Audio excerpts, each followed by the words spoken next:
Shalom jemaat terkasih, senang sekali dapat kembali menyapa Anda dalam Battle News pekan ini. Bersama saya, Cindy Restianti, akan menyampaikan kegiatan GBI Battle Kelapa Gading sepekan ke depan. Seperti Maria yang mau duduk mendengarkan firman Tuhan, demikian juga kita senantiasa mau mendengarkan firman-Nya. Ikuti program Pelita Hidup yang disiarkan melalui YouTube GBI Battle Kelapa Gading, yang diadakan setiap hari Senin sampai Sabtu pukul 5 pagi. Doa pagi diadakan setiap hari Senin sampai Sabtu pukul 6 sampai 7, diadakan secara online melalui aplikasi Zoom. Doa malam setiap hari Jumat pukul 7 malam di Gereja Lantai 2. Nara Doa Sinode GBI setiap hari Sabtu pukul 6 sampai 7 pagi secara online melalui aplikasi Zoom. Nara Doa Onsite setiap hari Sabtu pukul 9 pagi di Gereja Lantai 1. Dan berikut rangkaian kegiatan ibadah yang dapat jemaat ikuti. Selain memastikan kebutuhan jasmani anak terpenuhi, kebutuhan rohani pun harus terpenuhi. Maka kami menghimbau para orang tua untuk membawa anak-anaknya mengenal pribadi Tuhan lebih dekat lagi. Ajak mereka untuk hadir dalam ibadah sekolah minggu yang diadakan setiap hari Minggu pukul 10 pagi. Anak-anak pasti menyukainya karena sekarang tempatnya sudah baru dan guru-gurunya pun sangat menyenangkan. Ibadah Battle Youth dan Battle Teens Kelapa Gading setiap hari Sabtu pukul 5 sore. Ayo, generasi muda datang dan bergabung dalam ibadah ini. Kami mengundang kaum wanita untuk menghadiri ibadah WBI, Wanita Battle Indonesia, hari Rabu 20 September 2023, pukul 10 pagi secara onsite di Gereja Lantai 2. Ibadah akan dilayani oleh PDP Sri Dewi Jani. Mari para wanita battle hadir dalam ibadah ini. Ibadah onsite GBI Battle Kelapa Gading, Minggu 24 September 2023, ibadah pukul 8 dan 10 pagi akan dilayani oleh hambanya Pendeta Roni Bagenda dengan tema Penghakiman versus Pengampunan. Berikan waktu yang terbaik untuk Tuhan dengan hadir lebih awal sebelum ibadah dimulai. Ayo, persiapkan diri kita untuk digitalisasi data jemaat. Bapak Ibu dapat mendaftarkan diri secara online langsung melalui QR Code di depan atau juga dapat mengunjungi booth pendaftaran di lobi lantai 1. Khusus bulan ini, setiap pendaftar akan mendapatkan merchandise spesial. Jangan sampai ketinggalan.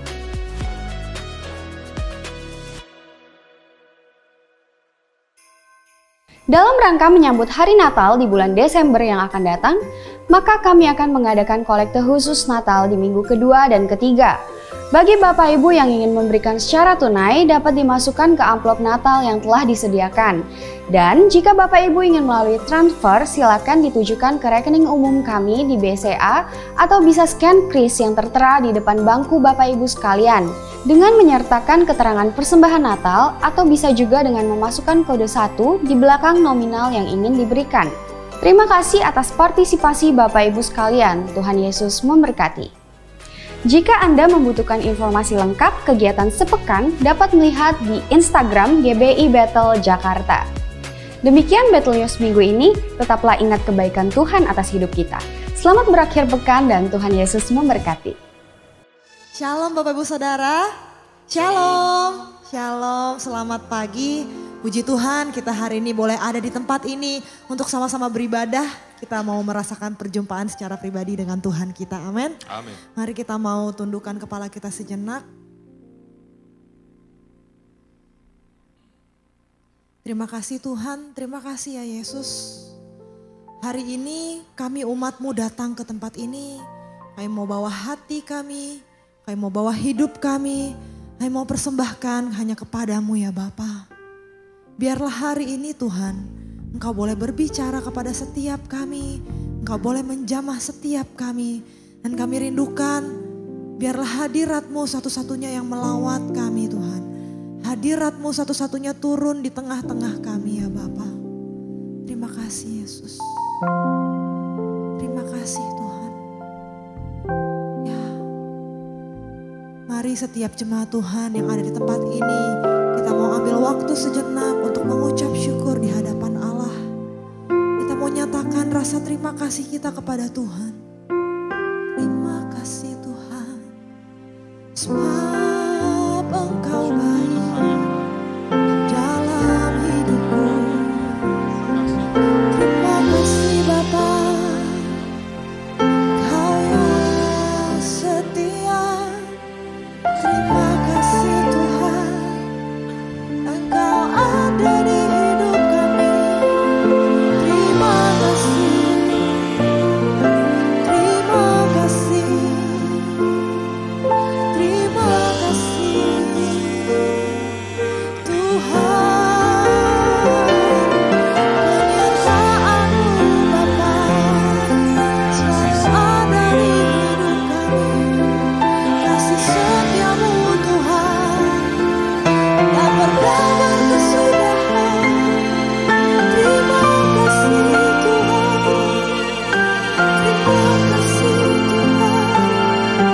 kasih.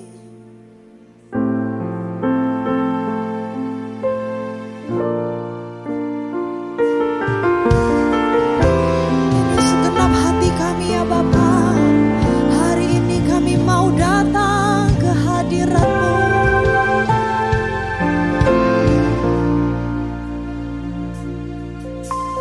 Ku datang dengan syukurku, membawa kerinduanku. Yesus, ingin ku menyenangkan-Mu. Karya-Mu indah untuk setiap kami Tuhan. Karya-Mu indah bagiku, kasih-Nya menyelamatkanku. Yesus, inilah persembahanku. Kami bawa hati kami. Ku membawa hatiku, hanya Engkau di hidupku. Yesusku, Kau terindah, selamanya ku menyembah-Mu. Ku membawa hidupku, inilah persembahanku untuk Yesusku yang terindah, selamanya ku menyembah-Mu. Yesus, yes Tuhan, inilah segenap hati kami ya Bapa. Kami mau datang dengan segenap kerinduan kami. Haleluya. Mari nyatakan, ku datang dengan syukurku, membawa kerinduanku. Yesus, ingin ku menyenangkan-Mu. Karya-Mu indah bagiku, karya-Mu indah bagiku, kasih-Nya menyelamatkanku. Yesus, inilah persembahanku. Yes, ayo mau bawa hati kami di hadapan Engkau Tuhan. Ku membawa hatiku, hanya Engkau di hidupku. Yesusku, Kau terindah, selamanya ku menyembah-Mu.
hatiku persembahan untukmu Tuhan.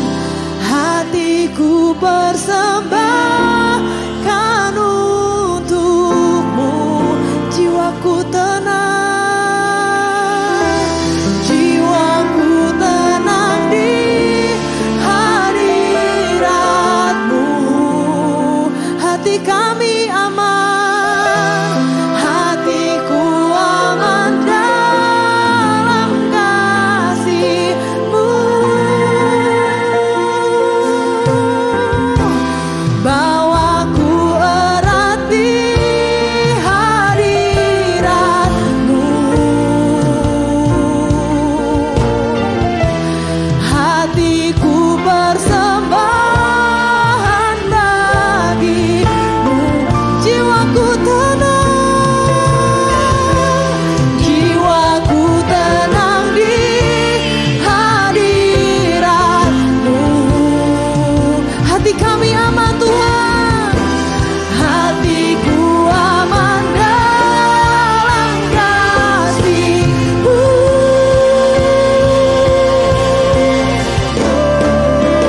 Ku membawa hatiku, hanya Engkau di hidupku.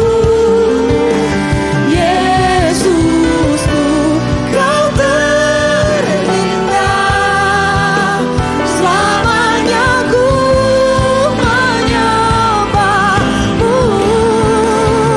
Ku membawa hidupku, inilah persembahanku untuk Yesusku yang terindah, selamanya ku. Lebih lagi katakan, ini hati kami Tuhan. Ku membawa hatiku, hanya Engkau di hidupku. Yesusku, Kau terindah, selamanya ku menyembah-Mu. Ku membawa hidupku, inilah persembahanku untuk Yesusku yang terindah, selamanya ku menyembah-Mu. Yesus, mari sembah, mari tinggikan namanya Tuhan. Kami bawa hidup kami bawa hati kami hanya untuk menyembah-Mu Tuhan. Haleluya. Terimalah segenap pujian, segenap syukur, hanya di tahta-Mu Tuhan. Kami mau datang membawa hidup kami. Terima kasih Tuhan. Haleluya. Yes. Ini hati kami persembahkan bagi-Mu ya Bapa. Ini hidup kami bawa hanya bagi kemuliaan-Mu Tuhan. Tiada yang lain, hanya Engkau. Ku membawa. Yes. Mari jemaat Tuhan katakan dengan segenap kerinduan kita. Yes, hanya Engkau Yesus. Yesusku, Kau terindah, selamanya hati kami mau menyembah Engkau Tuhan. menyembah-Mu. Ku membawa hidup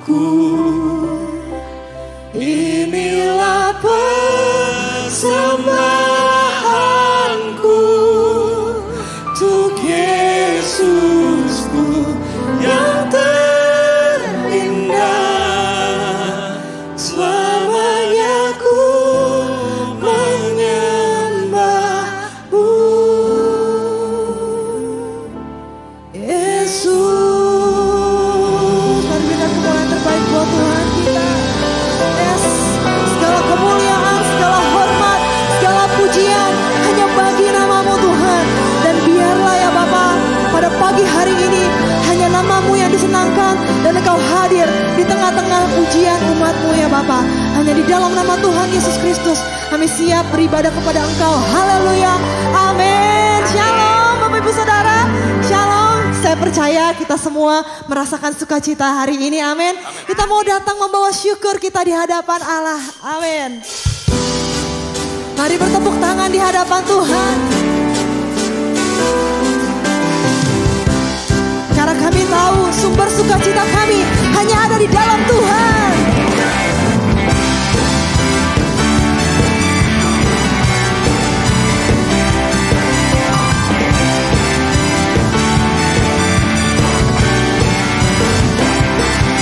Ku rasakan sukacitamu di saat ku menyembah-Mu. Ku percaya Kaulah Tuhanku, sumber kekuatan di hidupku. Kau Rajaku, Engkaulah harapanku, yang menjadi sumber kuatku. Kau penuhi damai-Mu di hatiku, di saat Kau hadir sertaiku. Yes, terima kasih Tuhan. Sumber kekuatan kami hanya ada di dalam Engkau.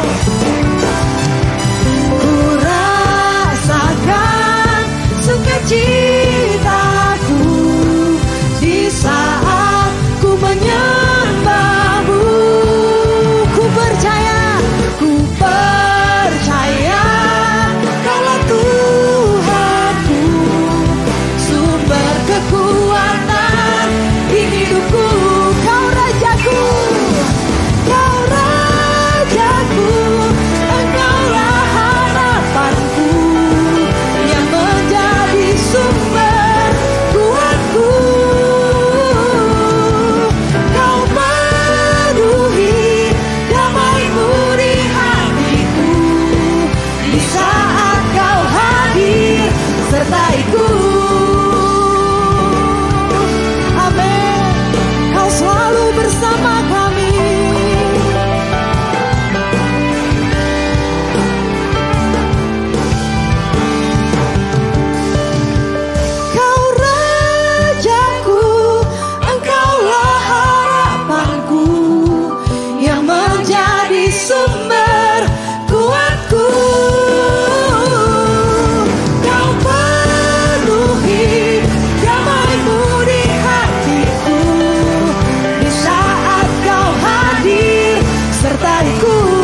jemaat yang dikasihi Tuhan, Shalom.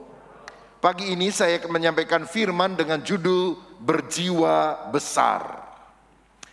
Saya percaya bahwa untuk menjadi orang yang berhasil berdampak dalam kehidupan ini, ada satu hal yang sangat dibutuhkan oleh kita semua. Itu bukan sekedar pendidikan yang tinggi, pengalaman yang banyak, tetapi keberhasilan lebih banyak berkaitan dengan sikap hati kita. Tuhan mau kita punya jiwa yang besar. Orang yang berjiwa besar adalah orang yang tidak sombong pada waktu dia sukses. Tetapi sebaliknya dia tidak akan frustrasi ketika dia gagal. Tetapi orang yang berjiwa besar adalah orang yang menerima kenyataan dengan rela. Misalnya kalau kita mengikuti sebuah pertandingan lalu kalah, kita tidak bilang ini tidak adil, saya dicurangi. Tapi ya menerima kenyataan karena di dalam permainan tentu ada kalah menang. Saya ingat ada seorang anak kecil mau lomba balap mobil ya, Formula E ini saudara. Tapi balap mobilnya pakai remote control, kayak Tamiya begitulah. Jadi sebelum dia dan orang-orang yang lain itu mau mulai balap mobil, dia tunduk kepala, dia berdoa. Teman di sampingnya bilang, kamu pasti doa supaya kamu menang ya, juara 1. Anak kecil ini bilang, enggak, tadi saya doa, Tuhan tolong saya, kalau saya tidak menang, jangan sampai saya nangis, tapi saya bisa menerima semua hasilnya. Nah saya rasa ini anaknya masih kecil, tetapi dia berjiwa besar, bisa menerima kenyataan yang ada. Saudara-saudara, Tuhan tidak mau kita punya jiwa yang sempit. Orang yang jiwanya sempit itu suka iri sama orang lain. Senang lihat orang susah. Susah waktu lihat orang senang. Dia suka mengkritik orang lain, tapi dia sendiri tidak berprestasi di dalam hidupnya. Orang yang berhati sempit tidak mau mengakui kesalahan, tidak mau minta maaf kalau dia melakukan kesalahan. Tentu kita tidak menyukai orang-orang yang berjiwa sempit, tapi kita semuanya harus memiliki sebuah nilai luhur berjiwa besar. Saya perhatikan orang yang memiliki visi yang besar seringkali berusaha dilemahkan. Nggak mungkin, mana bisa, mustahil. Tetapi karena dia ulet dan berjiwa besar, dia tetap maju. Walaupun olokan, hinaan itu datang. Dan akhirnya dunia akan mengakui keberhasilannya. Wright Brothers misalnya, 2 bersaudara yang berusaha untuk menemukan pesawat terbang. Berkali-kali dilakukan percobaan, jatuh, hampir mati. Sampai ada orang bilang, udahlah percuma, nggak mungkin kamu bisa punya alat yang bisa membawa manusia terbang. Bahkan ada hamba Tuhan bilang gini, Wright, tahu nggak? Tuhan menciptakan burung untuk terbang, tapi manusia diciptakan untuk berjalan. Kamu melanggar kodrat Tuhan. Jadi jangan lakukan itu, dosa sama Tuhan. Bahkan pakai firman lagi saudara sekalian melemahkannya. Wright bersaudara diam saja, tapi mereka punya keyakinan yang tak terbantah bahwa ini bisa terjadi. Dan akhirnya Wright Brothers bisa menemukan cikal bakal dari pesawat terbang. Dan kita mengucap syukur karena jiwa besar, keuletan, kegigihan yang dia miliki. Kalau tidak, maka dunia tidak seindah seperti sekarang dengan banyaknya pesawat terbang yang bisa membawa orang dari satu negara ke negara yang lain. Nah hari ini saya ingin ajak saudara mempelajari seorang tokoh Alkitab yang berjiwa besar. Dan orang itu adalah Barnabas. Hidupnya berdampak. Barnabas adalah mentor bagi Paulus yang kemudian menjadi hamba Tuhan luar biasa. Dan juga bagi Markus yang akhirnya menulis Injil Markus. Nah sekarang kita akan lihat ada 3 ciri dari orang yang berjiwa besar yang kita harus teladani. Pertama, orang yang berjiwa besar itu suka memberi. Generous, murah hati, itu tandanya dia tidak hanya ingin mengambil sebanyak-banyaknya, dari dunia, tetapi dia ingin memberikan yang terbaik bagi kesejahteraan orang lain. Kisah Rasul 4 ayat 36-37. Demikian pula dengan Yusuf yang oleh rasul-rasul disebut Barnabas, artinya anak penghiburan, seorang Lewi dari Siprus. Ia menjual ladang miliknya lalu membawa uangnya itu dan meletakkannya di depan kaki rasul-rasul. Ketika gereja mula-mula berkembang dan banyak orang-orang miskin bergabung menjadi percaya, maka Barnabas yang secara ekonomi cukup kuat, dia menjual ladangnya dan dia menyumbangkan semuanya untuk pelayanan supaya gereja makin bertumbuh. Dan pemberian ini dilakukan dengan tulus hati karena dia orang yang generous, murah hati. Beda sekali dengan apa yang dilakukan oleh Ananias dan Safira. Memang mereka juga menjual ladangnya, tapi kemudian motivasinya tidak tulus. Mereka memberi itu karena ingin jabatan, ingin terkenal, ingin posisi, sehingga akibatnya bukan berkat yang mereka alami. Ananias dan Safira mati karena mendustai Roh Kudus. Saya percaya Tuhan sedang mencari orang-orang yang berjiwa besar, yang cirinya suka menolong orang lain. Gak usah jadi konglomerat dulu baru saudara memberi berkat kepada orang lain. Orang-orang kecil yang ada di sekitar kita, ketika kita melihat kebutuhannya dan kita bisa memberikan bantuan sesederhana apapun itu, maka itu menunjukkan kebesaran jiwa kita. Dan Alkitab mengajarkan bahwa orang yang hidupnya jadi berkat bagi banyak orang melalui kemurahan hati, dia akan diberkati oleh Tuhan. Karena kita yang menabur kebajikan, kita juga akan menuai kebajikan. Matius 5 ayat 7 berkata, berbahagialah orang yang murah hati, karena mereka akan beroleh kemurahan. Kalau kita suka memberi, Tuhan melihat dan mencurahkan berkat yang luar biasa bagi anak-anaknya. Siapa yang percaya, berikan tepuk tangan yang meriah untuk kemuliaan Tuhan. Beberapa waktu yang lalu saya mendengar sebuah kesaksian dari Jonathan Christie. Dia adalah seorang pebulu tangkis nasional, menjadi juara Asian Games. Waktu diwawancarai Daniel Mananta di dalam acaranya tentang bagaimana dari sejak muda, bahkan lagi miskin karena dia berangkat dari keluarga yang sangat sederhana, dia belajar mengembalikan persepuluhan yang dia yakini adalah milik Tuhan. Dan dia belajar memberkati orang lain dari yang paling kecil. Tantangannya terjadi, dia bilang, ketika dia sudah sukses karena uang yang dia miliki besar. Bagaimana dia mengatasi itu sehingga dia tetap memiliki hati yang berkemurahan, sehingga Tuhan terus mencurahkan berkat supaya dia menjadi penyalur berkat. Mari kita lihat klip berikut ini. Satu yang aku tahu, ketika kita memberi, kita tuh nggak akan kekurangan gitu loh. Dan itu selalu apa ya? Selalu aku tanamin bahkan sampai sekarang. Justru kalau dulu tantangannya nggak terlalu berat karena prize money-nya belum terlalu besar. Sekarang yang lebih lagi. Dan satu itu kata-kata pelatih yang nggak pernah lupa dari Coach Henry. Ketika dulu kamu dapat prize money 1 juta, kamu nyumbangin 100.000 per puluhan. 10% soalnya. Sekarang kamu 1 miliar, kamu harus nyumbangin 100 juta. 100 juta. Kamu ikhlas nggak? Kalau kamu nggak ikhlas, kamu mending minta sama Tuhan gaji kamu 1 juta lagi. Mau nggak? Ya. Gitu kan? Ya kita ngeliat, ya gue ngasih 100.000 sama 100 juta. Ya. Tapi kan sebetulnya yang kamu dapat tuh lebih banyak gitu loh. Ya. Dan ketika kamu kasih ke orang yang memang butuh, itu tuh pasti akan diganti sama Tuhan. Berkali-kali lipat bahkan.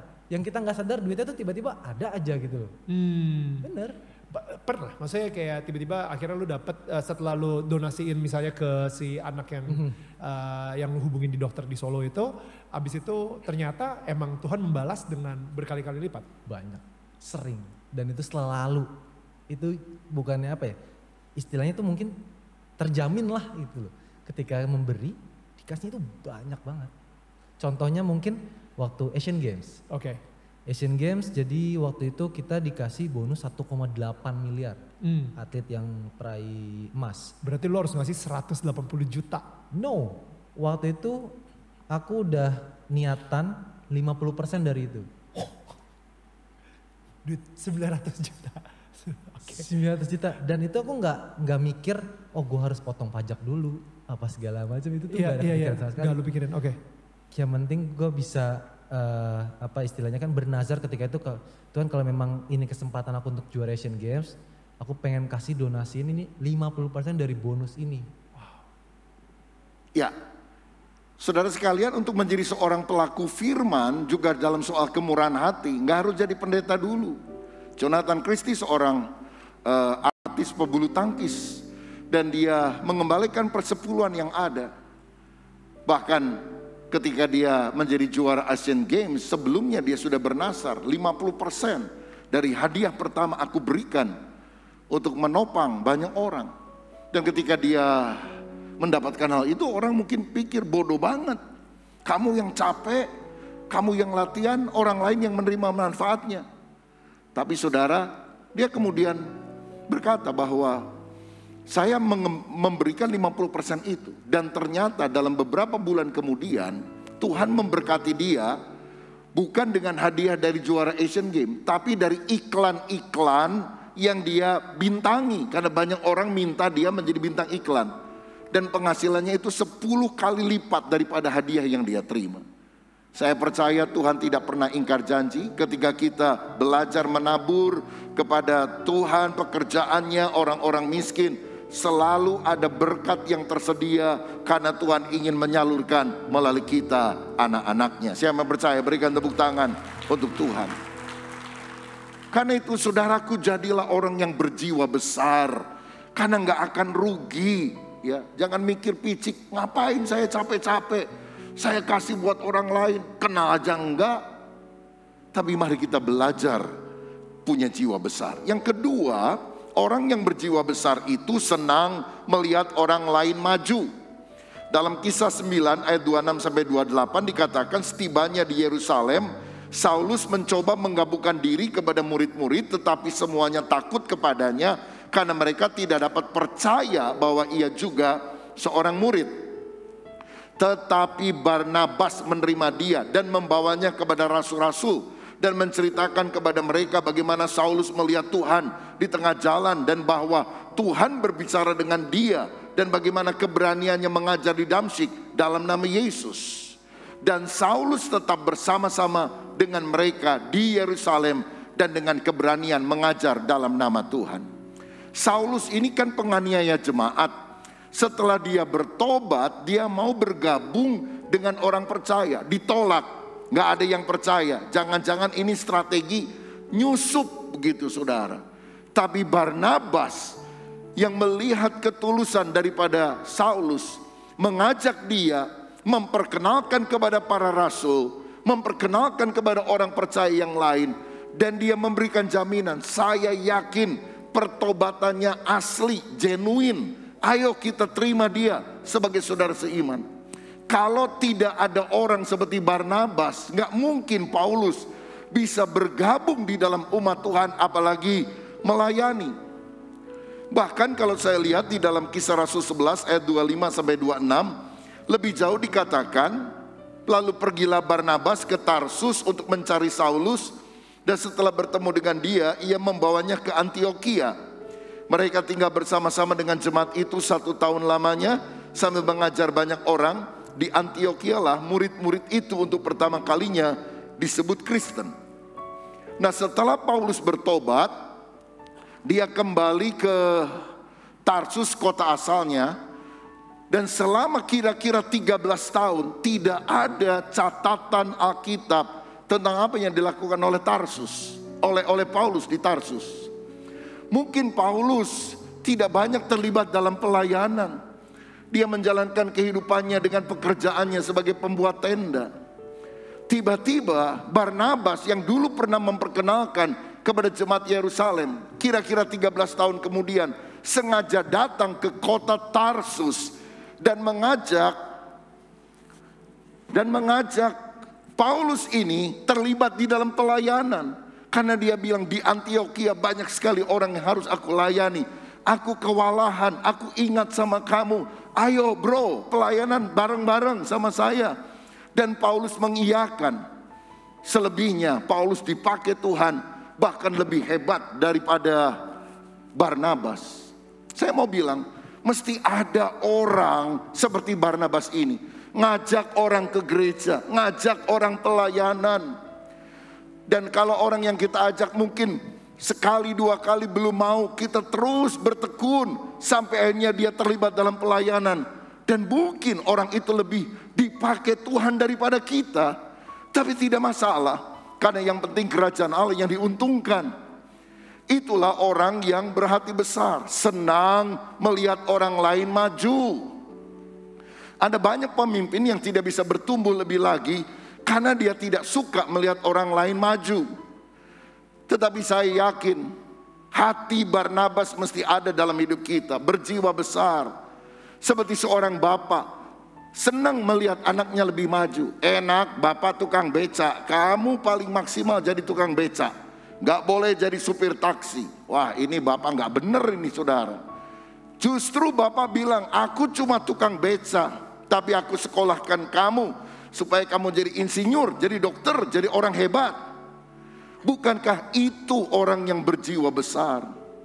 Dan yang menarik hati saya adalah ketika kemudian hari, Paulus itu kan jauh lebih terkenal daripada Barnabas. Barnabas tidak iri.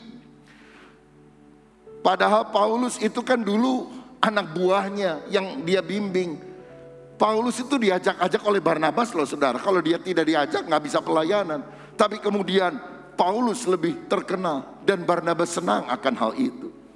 Dia puas menjadi orang nomor 2 dan bukan orang nomor 1. Sebab yang penting bagi dia bukan posisi, tapi fungsi, dampak kehidupan. Itu yang sangat penting untuk dimiliki. Saya mau bilang, kalau saudara bekerja di sebuah perusahaan, engkau nggak usah atau tidak harus menjadi orang nomor 1 di perusahaan itu. Orang nomor 1-nya adalah owner misalnya. Saudara bekerja di sana, mungkin engkau orang nomor 2, nomor 3, nomor 10, nomor kesekian. Tapi ketika engkau dengan masukan, pendapat, kerjamu bisa meningkatkan kapasitas perusahaan itu, bukankah saudara berdampak? Puas dengan posisi nomor 2, bahkan nomor 10 kalau perlu. Yang penting leadership adalah influence, pengaruh.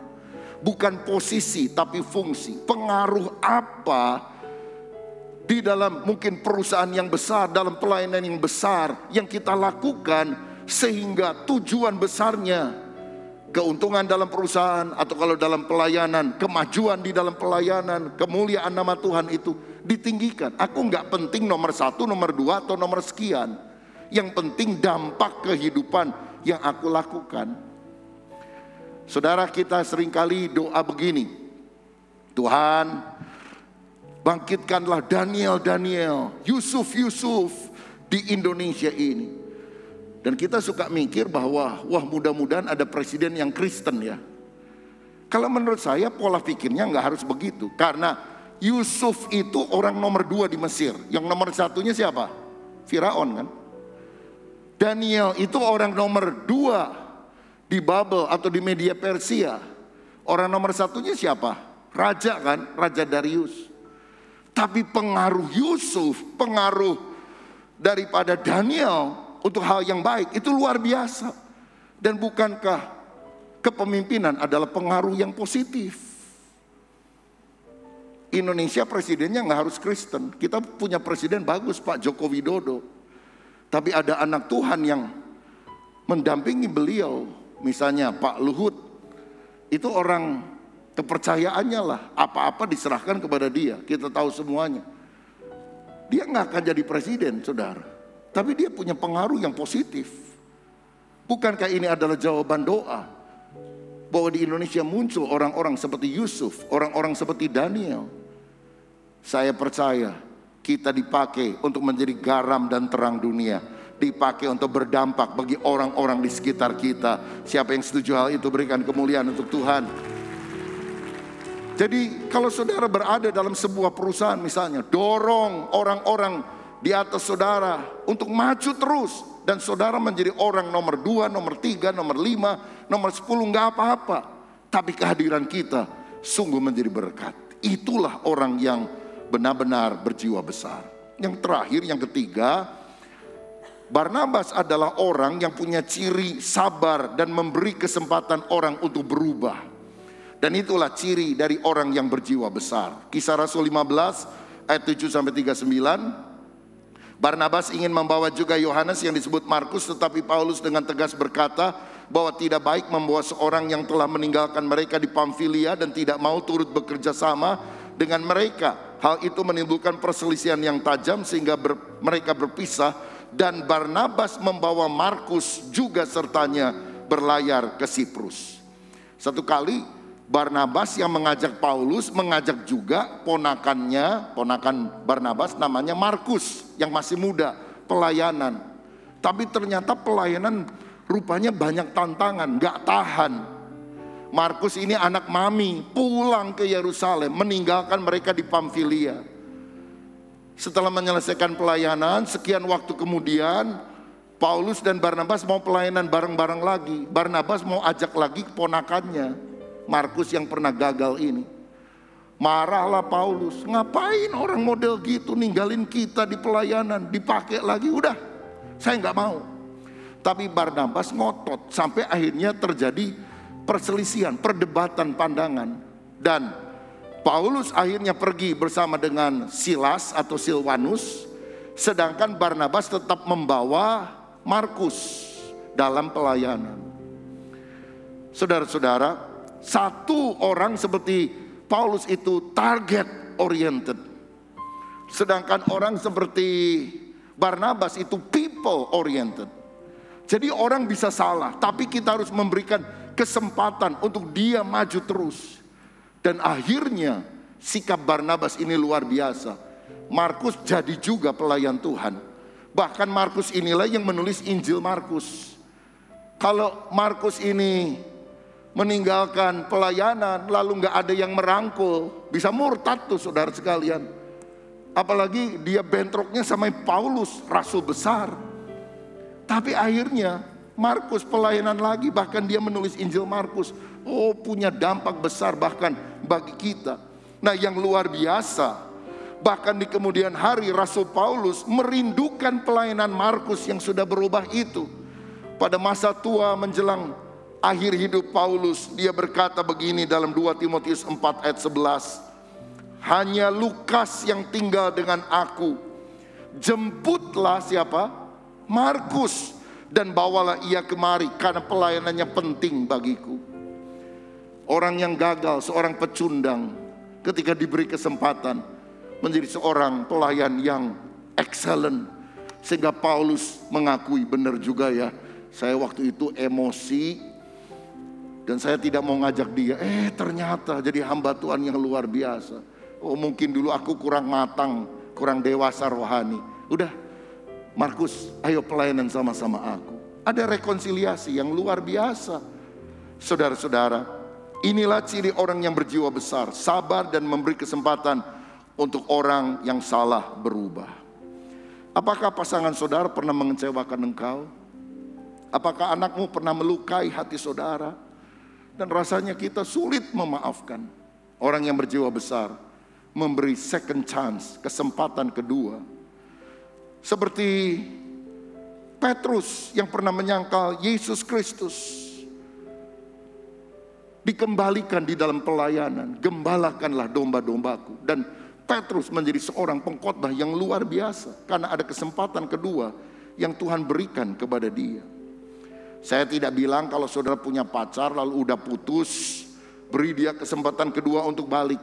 Ini masalahnya lain. Kalau suami selingkuh lalu istri mau menceraikan, tapi kemudian hatimu dijamah Tuhan membuat dia balik kembali, memberikan kesempatan kedua, itu baik. Tapi kalau lagi pacaran belum ada status pernikahan, mungkin waktu saudara putus itu memang bukan kehendak Tuhan untuk saudara. Tapi beri kesempatan kedua bagi dirimu, nggak menutup diri. Aduh, kok begini ya? Udah seumur hidup saya nggak usah kawin. Nah, itu yang salah. Berikan kesempatan dirimu untuk gagal dan mulai menjalin relasi kembali yang lebih baik dengan orang lain, karena mungkin Tuhan punya rencana yang lebih baik dalam hidup saudara. Saya percaya sebagai umat Kristen kita juga diajar untuk mengampuni dan memberikan kesempatan bagi orang yang mau bertobat. kemarin saya mendengar wawancara dari Deddy Corbuzier kepada Ustadz Yahya Waloni yang 5 bulan masuk penjara karena penistaan agama Kristen ya, menjelek-jelekan agama Kristen. Dan kemudian dia menyatakan beberapa hal yang membuat dia berubah. Coba kita lihat video klip berikut ini. Mesti berubah. Itu dipelajari di penjara itu. Bisa dapat di penjara itu. Penjara? Hah? Bagaimana saya tidak sadar? Di dalam penjara yang datang ke saya bawa makanan orang Kristen. Orang Kristen itu yang datang bawa bikin baju saya, cuci baju saya. Orang Flores, orang Timur. Dan tidak ribut tuh? Tidak ribut. Nah pada saat Ustaz dulu melakukan hal seperti itu tuh apa yang dipikirin tuh Ustaz? Nggak kepikiran sama sekali? Ada pikiran memang kayak betul-betul dikuasai setan saya itu. Nah ujung-ujungnya mencelakai orang Kristen. Ada hal-hal yang nggak boleh lah sebenarnya itu kita sampaikan. Karena biar bagaimanapun begini, segala sesuatu yang dilakukan oleh ritual agama lain itu adalah hal yang suci. Ya cukup. Saudara-saudara, jadi yang membuat dia berubah adalah waktu di dalam penjara yang kasih dia makan, yang bantu cuci baju, yang berbuat baik itu orang Kristen ternyata. Sehingga dia bilang saya mau berubah, saya mau bertobat, mengubah gaya dakwahnya. Mudah-mudahan ini bukan pernyataan sesaat karena baru keluar penjara ya. Bertobat dalam tanda kutip ya, berubahlah dari pola yang lama. Tentu bukan bertobat menurut arti Kristen. Karena bertobat artinya berhenti berbuat dosa lalu percaya kepada Yesus sebagai Tuhan dan Juru Selamat. Tetapi saudara sekalian, kekristenan mengajarkan bahwa kita harus mengasihi, mengampuni. Dan itulah yang seringkali bisa membuat orang menjadi sadar. Kejahatan ketika dibalas dengan kejahatan hanya membuahkan kejahatan yang lebih besar. Siapa tampar pipi kanan, kasih kepadanya pipi kiri.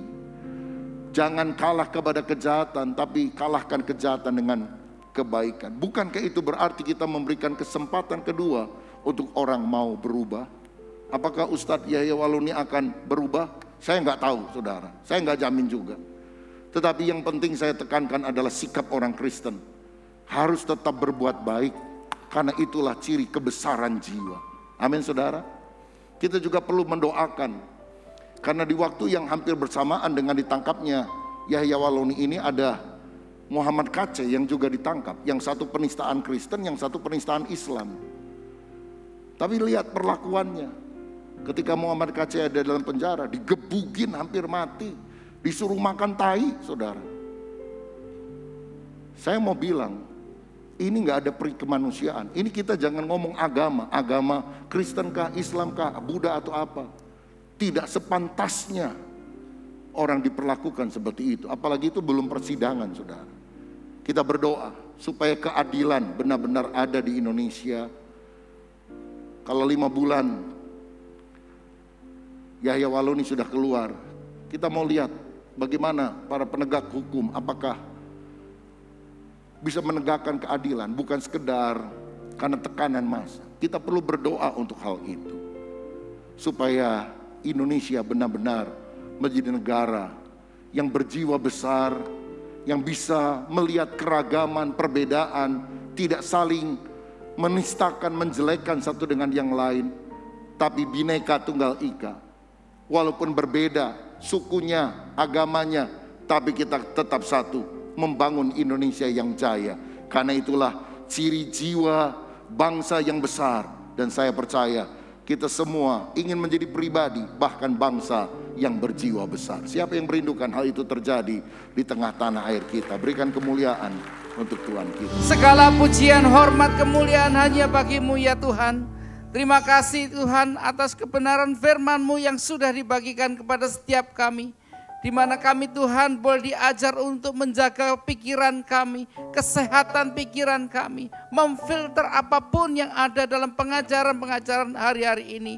Di akhir ibadah ini Tuhan, kami juga berdoa untuk negeri kami yang tercinta Indonesia. Kiranya Tuhan memberkati Indonesia dari Aceh sampai dengan Papua. Kiranya Tuhan menolong, menjaga, memberikan damai shalom untuk Indonesia. Menghadapi pilpres yang akan datang, kami percaya tangan Tuhan yang merajut, merawat, bahkan melindungi Indonesia.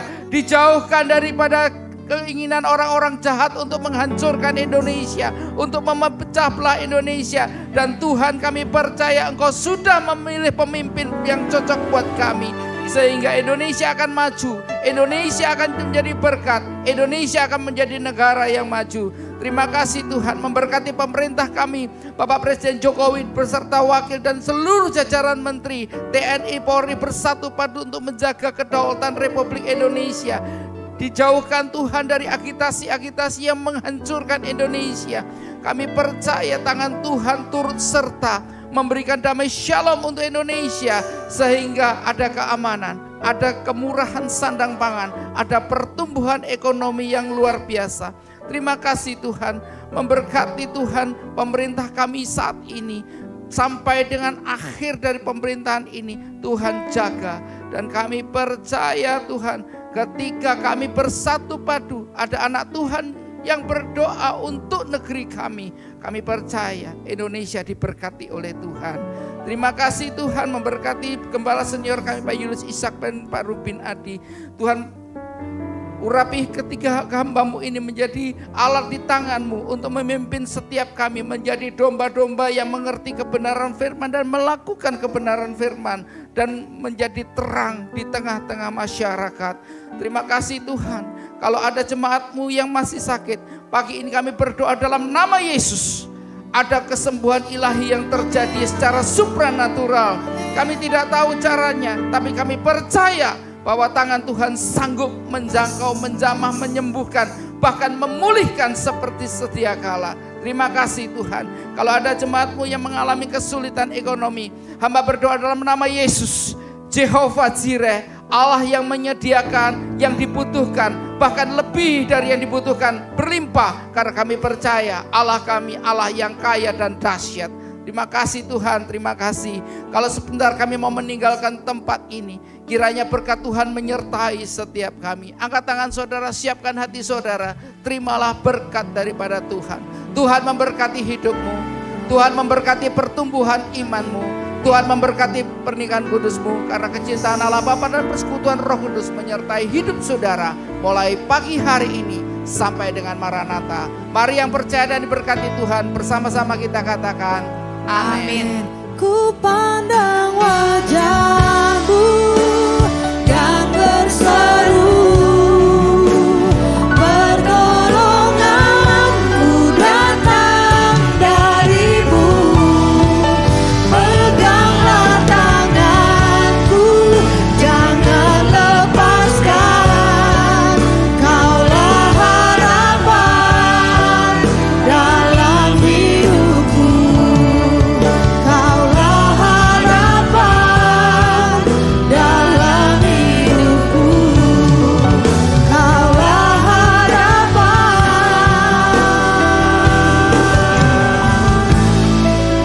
dalam hidupku. Selamat pulang, selamat hari Minggu. Tuhan Yesus memberkati.